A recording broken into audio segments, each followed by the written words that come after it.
मारेला चोट तो हिला देला धरती हो जानी हम हॉस्पिटल में भर्ती। मारेला चोट तो हिला देला धरती हो जानी हम हॉस्पिटल में भर्ती।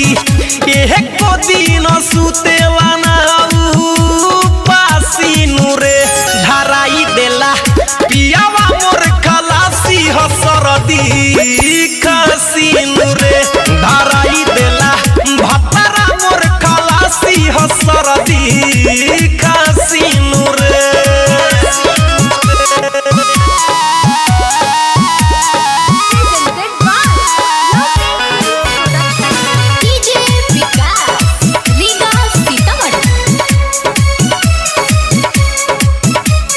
चोली में मुहवा डाल के मुआना चीखत रहेला सरदी से हरदम लहंगा हमारो चीखत रहेला।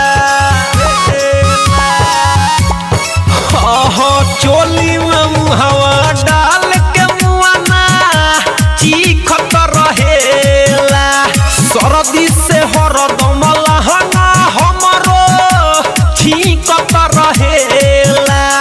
मन पर मनवा हमरी लगा के फांसीनु रे धराई देला पियावा मोर खलासी हसरदी खसीनु रे धराई देला भतरा मोर खलासी हसरदी खसीनु रे।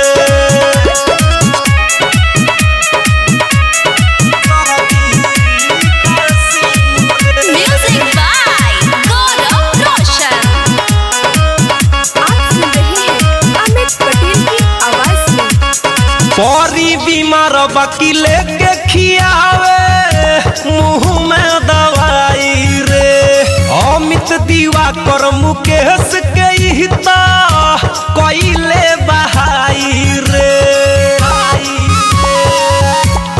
हाय हाय परी बीमार वकीले के खियावे मुँह में दवाई रे अमित दिवाकर मुकेश के हिता कइले बहाई रे।